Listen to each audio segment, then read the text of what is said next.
na iba kasi yung puso ko, eh. Pagka kasi tumulong ako, ibubuhos ko lahat at hindi nila ako maaawat dun.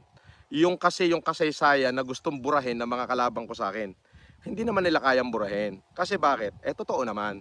Talaga naman nag-iisa lang ako nung pandemic na nagpapakamatay, masagip ko lang yung mga kababayan kong nasa laylayan. Yun. Gusto kasi nilang burahin yun, eh. Gusto nilang palabasin na yung itinulong ko daw nung pandemic ay in-scam ko daw sa OFW.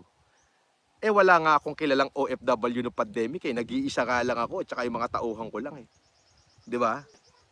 Papaano 'yun? Papaano yung mga mayor, gobernador na nagpasalamat, yung mga institusyon na nagpasalamat? Nakasaksi sila na buhay na nandun talaga at tumanggap ng tulong. Papaano 'yun? Hindi nyo kayang burahin yun. Kaya kahit ano sabihin nyo, ako'y ganito kasama, eto ako, walang hiya, ay wala akong maniniwala sa inyo. Walang maniniwala sa inyo. Bakit? Eh kasi ho, may mga taong nakasaksi nung tunay na pangyayari at may mga maraming taong tumanggap. At ulitin ko, nung pandemic, nung kasalukuyang kasagsagan ng lockdown, wala ho kong kakilala kahit isang OFW.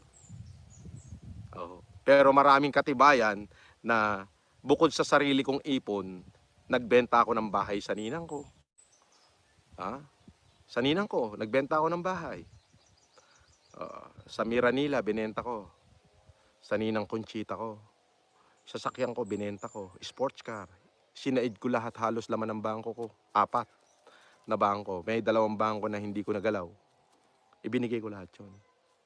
Ngayon, nung ako'y nakulong, nung 2020 ng Mayo, oh, hindi ko naman alam na may mga OFW pala na nabuo para sa akin. Ayun ang pinagpapasalamat ko. So, hindi nila kayang burahin yung kahit anong sabihin nila dyan, hindi nila mabura. Di ba? Pero hanggang doon na lang. Ayun ay kwento na nakalipas, nakalipas na yon.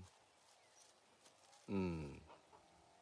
Kaya nga, katulad po ng sinabi ko, ano yan eh, buhay parang gulong yan.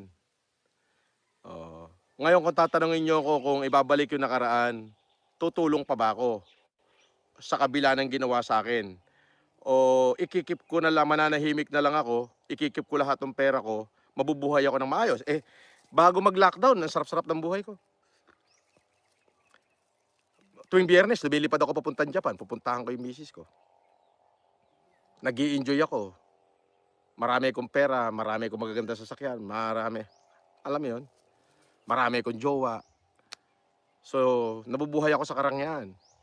Ba't mas pinili ko yon? Ngayon, kung sasabihin nyo, kung ibabalik yung panahon na yon at i-reset, pipiliin ko pa rin bang tumulong? Oho. Oho, wala ho akong pagsisisihan doon. Bakit? Bibihira ho yung binibigyan ng Diyos ng pagkakataong maging bayani sa kapwa mo. Eh, yung pera ho, madaling hanapin yan. Yes, yung kasikatan, lalong madaling hanapin yan. Maghubo ka lang dyan, magtututuwad ka sa camera, sikat ka na. Magte-trending ka na.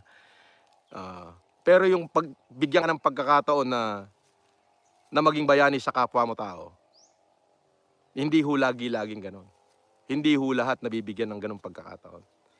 So kung sasabihin yung kung i-reset yung kabanata ng buhay ko, babalik ako dun sa bago pa lang mag-lockdown, gagawin ko pa bang tumulong o mananahimik na lang ako at i-enjoy ko yung kayamanan ko? Tutulong pa rin ako. Yun ho ay hinihingi ng pagkakataon.